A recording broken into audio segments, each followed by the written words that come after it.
राहुल शिवा को खत्म करना चाहता था, पर उसके कुछ करने से पहले ही शिवा ने उस गद्दार को मार दिया जो उसे और उसके पिता को मारने की बात कर रहा था। हरभजन भी शिवा को रोक नहीं पाए, पर उन्हें राहुल जैसे धोखेबाज की मौत से दुख नहीं हुआ और शिवा के कहने पर बिना किसी को कुछ बताए सब वैसे ही उनकी चाल के हिसाब से चलने दिया। मेयर की हवेली के बाहर भीड़ इकट्ठा थी। सब हवेली के मुख्य दरवाजे के सामने खड़े थे। हरभजन और शिवा ने लंबी बारात को अपनी तरफ आते देखा और दोनों के चेहरों पर क्रूर सी मुस्कान आ गई। देख रहे हो पिताजी, इतनी लंबी बारात सिर्फ एक शादी के लिए लाकर जयेश मराठी हमें मजाक का पात्र बनाना चाहता है और हमें दबाना चाहता है। शिवा बोला, देखते हैं बाद में कौन मजाक बनेगा। हरभजन ने जवाब दिया, हाँ भाई हरभजन, मैं दूल्हे को लेने आया हूं, क्या वो तैयार है? जयेश मराठी ने ऊंची आवाज में कहा और दूल्हा बोलते वक्त और भी जोर से चिल्लाया, बिल्कुल मेरा बेटा तैयार है। शिवा, जाओ अपने बड़े भाई को ले आओ। हरभजन मुस्कुराकर बोला, कृपया थोड़ा इंतजार करें अंकल जयेश, मैं अभी अपने भाई को ले आता हूं। जयेश मराठी की तरफ हाथ जोड़कर हल्का झुकते हुए शिवा बोला और मुड़कर चला गया। लाल पोशाक पहने जयेश मराठी खुश दिख रहा था, जबकि फीनिक्स का ताज और लाल दुपट्टा पहने सिया मराठी के चेहरे पर शर्मीली सी झलक थी। कोई भी उसकी शक्ल देखकर 3 दिन तक खाना छोड़ दे, ज्यादातर लोग तो उसे दोबारा देखने की हिम्मत भी नहीं करते। सिया मराठी, तुम तो भगवान ने किसी को सताने के लिए ही भेजी हो। सोचना भी मुश्किल था कि कोई मर्द उसकी जैसी औरत से शादी के बाद कैसे जिएगा। इसलिए लोग सिया को देखकर कह रहे थे, साइड हटो। कुछ देर बाद मेयर की हवेली से तेज आवाज आई जब शिवा काले रंग का बड़ा ताबूत अपने कंधे पर उठाकर दरवाजे की तरफ आया। धड़ाम! शिवा ने ताबूत को ऐसे ही दरवाजे के सामने पटक दिया जैसे कोई मामूली चीज हो। जोर की आवाज हुई। ताबूत का सामने का हिस्सा बारात की ओर था और उस पर बड़ा सा शब्द लिखा साफ दिखाई दे रहा था, मृत। भीड़ उस ताबूत को देखकर चौंक गई। सब अचानक चुप हो गए। ये क्या कर रहे थे वो लोग? शादी में ताबूत लाना, यह तो बहुत ही अपशकुन था। मेयर आखिर सोच क्या रहा था? जयेश मराठी का चेहरा तुरंत बदल गया। उसने जोर से हरभजन की तरफ देखते हुए पूछा, वही हरभजन, इसका मतलब क्या है? माफ कीजिए, मेरा भाई कल बीमारी की वजह से गुजर गया, इसलिए मिस सिया अब सिर्फ मेरे भाई की लाश से ही शादी कर सकती है ताकि वो ठीक ठाक लगे। मैंने उसके लिए यह ताबूत बनवाया है। ओ, और हां, अंदर उसने दूल्हे का सूट भी पहना है। शिवा ने जोर से कहा ताकि सब लोग साफ साफ सुन सकें। क्या? भीड़ में तुरंत शोर मच गया। उन्होंने ऐसा नजारा पहले कभी नहीं देखा था। मराठियों का परिवार दूल्हा लेने आया था, लेकिन यहां तो लाश से सामना हो गया। फर्क नहीं पड़ता कि राहुल सच में मरा था या जिंदा था, लेकिन यह साफ तौर पर मराठियों की इज्जत मिट्टी में मिलाने का तरीका था, खासकर जब मराठियों का परिवार इतनी बड़ी बारात लेकर आया हो और सामने से उन्हें ताबूत मिल जाए तो उनकी बदनामी होना तय था। हरभजन, तुम मजाक की हद पार कर रहे हो। जयेश अपना गुस्सा रोक नहीं पाया और जोर से भड़का, अंकल जयेश, आप मराठी परिवार से हो, आप कैसे कह सकते हो कि हम मजाक कर रहे हैं? आप दूल्हे को लेने आए थे, लेकिन आपने ये तो नहीं कहा कि वो जिंदा होना चाहिए। शिवा ने कहा।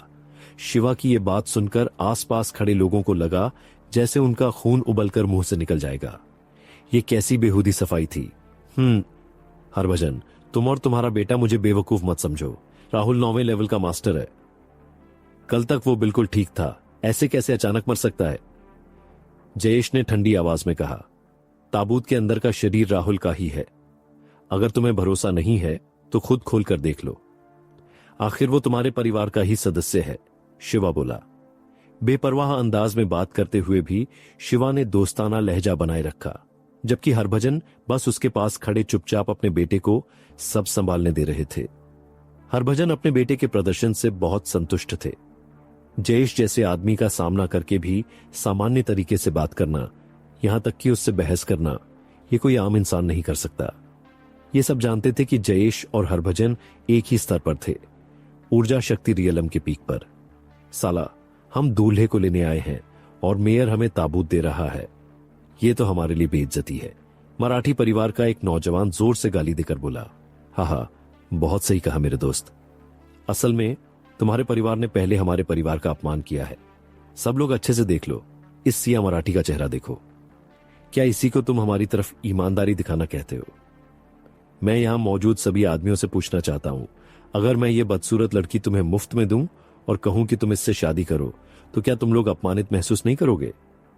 जो इससे शादी करने के लिए तैयार है वो अभी आगे आए। जैसे ही शिवा ने कहा, वह जोर से हंस पड़ा। उसने सब कुछ खुलेआम उजागर कर दिया। दुश्मन के लिए उसे उदार होने की जरूरत नहीं थी। यह सुनकर वहां मौजूद हर आदमी का चेहरा हरा पड़ गया। पागल समझा है क्या? मैं तो खुदकुशी कर लूं, पर इस बदसूरत लड़की से शादी न करूं? मराठी परिवार बड़ा घराना है और उन्होंने इतनी बदसूरत लड़की को मेयर के परिवार से शादी के लिए चुना। यह तो साफ साफ अपमान है। लोगों बातचीत करने लगे। इसके अलावा मुझे तो यह भी शक है कि यह बदसूरत लड़की सच में तुम्हारी बेटी है भी या नहीं। शिवा ने क्रूर मुस्कान के साथ कहा, बहुत बढ़िया, तुम्हारी जुबान तेज है। लोगों ने मुझे बताया था कि शिवा सिंह तो स्काई शहर का निकम्मा बेवकूफ है, लेकिन मुझे नहीं पता था कि तुम्हारा दिमाग इतना गहरा और चालाक है। हरभजन, मैं आज की यह बात याद रखूंगा। आज से हमारा और तुम्हारे परिवार का रिश्ता दुश्मनी का है। जयेश मराठी गुस्से से उबल रहा था, पर उसकी नजरें अब शिवा पर बदल चुकी थीं। जयेश मराठी समझदार आदमी था और अब उसे समझ आ गया कि राहुल की शादी की बात और आज जो कुछ भी हुआ, यह सब शिवा की प्लानिंग थी। उन्होंने मराठी परिवार की बेइज्जती सबसे घटिया तरीके से की थी। इतनी कम उम्र में ही शिवा ने यह सब कर लिया। इसे देखकर जयेश मराठी को दिल ही दिल में उसकी थोड़ी तारीफ करनी पड़ी। ठीक है, मुझे परवाह नहीं कि हम दुश्मन हैं या नहीं, लेकिन मिस्टर मराठी, कृपया मेरे भाई को साथ ले जाइए। और हां, यह मत भूलना कि इस ताबूत की कीमत भी मुझे देनी है। मैंने अपने पैसे से बनवाया है और यह काफी महंगा पड़ा था, शिवा ने जोर से कहा। यह सुनकर घोड़े पर बैठे कुछ आदमी लगभग नीचे गिर ही गए। ये लौंडा वाकई हद से ज्यादा घटिया है। सिन्हा परिवार के लोग भी अपने युवा मालिक के इस प्रदर्शन से हैरान थे। उन्हें तो लग रहा था जैसे वो कोई अजनबी हो। जिस बेकार मूर्ख को वो जानते थे, वो कभी हिम्मत नहीं करता कि जयेश मराठी को इस तरह गुस्सा दिलाए। और बड़ा युवा मालिक अचानक क्यों मर गया? क्या वो मिस सिया से शादी नहीं करना चाहता था? पर अब यह सब मायने नहीं रखता था। असल में मेयर सिर्फ इस छोटे मालिक की ही परवाह करता था। बहुत ही बेशर्म, बहुत ही घटिया, लेकिन बेहद चालाक। इस सिन्हा परिवार के इस छोटे मालिक ने मराठी परिवार की इज्जत पूरी तरह मिट्टी में मिला दी थी। कभी लंबी चौड़ी लगने वाली मराठी परिवार की बारात अब स्काई शहर की हंसी का पात्र बन गई थी। बहुत अच्छा, बहुत बढ़िया। हरभजन, तुम और तुम्हारा बेटा बस इंतजार करो। ज्यादा दिन नहीं बीतेंगे जब तुम्हारा परिवार इस शहर में रह भी नहीं पाएगा। चलो। जयेश मराठी गुस्से से तमतमा रहा था। वो समझदार आदमी था, लेकिन आज एक नौजवान ने उसे सबके सामने शर्मिंदा कर दिया था। यह सिर्फ उसकी इज्जत का सवाल नहीं था, उसे दिन दहाड़े अपमानित किया गया था। उसने घोड़े को लात मारी और जल्दी से निकल गया। जयेश मराठी अब और रुकना नहीं चाहता था। वो बारात के साथ खड़ा होने में भी शर्मिंदा हो रहा था। शिवा, असली हीरो कभी ऐसे घटिया तरीके नहीं अपनाते। अगर हिम्मत है तो अकेले लड़कर दिखाओ। मैं यतिन मराठी तुम्हें इतना मारूंगा कि तुम्हारे बाप भी तुम्हें पहचान न पाए। मराठी परिवार का एक नौजवान घोड़े से उतरते हुए बोला और उंगली उठाकर शिवा की तरफ इशारा किया।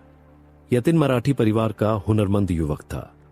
हालांकि जयेश मराठी अब भी अभी गया था, पर वो इतनी आसानी से सिंह परिवार को जाने देना नहीं चाहता था।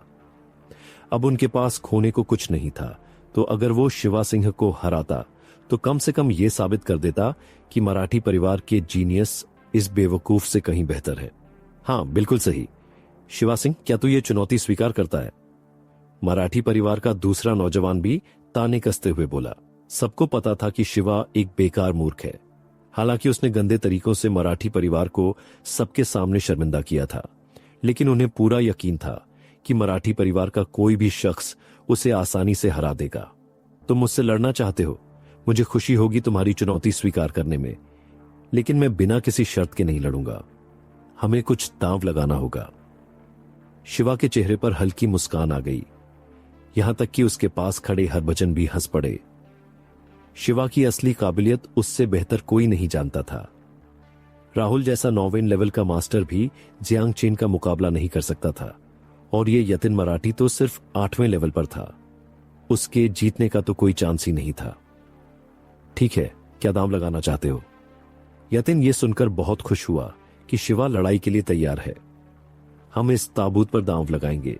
अगर मैं हार गया तो मैं इस ताबूत को मेयर की हवेली के दरवाजे पर 3 दिन तक टांग दूंगा।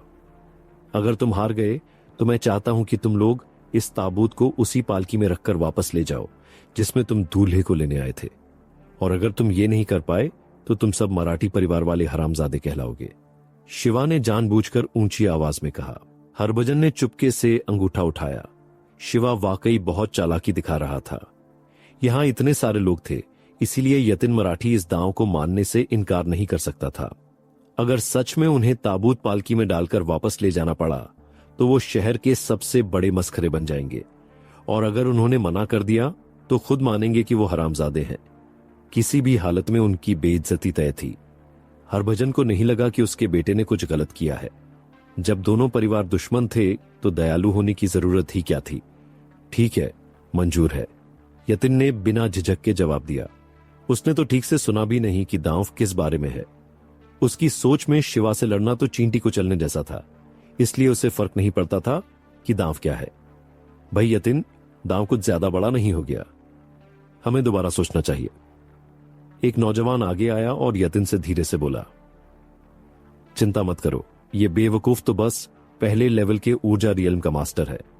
इससे लड़ना तो मरे हुए कुत्ते को मारने जैसा है। बस इंतजार करो और देखना कैसे ये ताबूत मेयर की हवेली के सामने लटकाएगा। यतिन ने शिवा को कभी गंभीर प्रतिद्वंदी माना ही नहीं।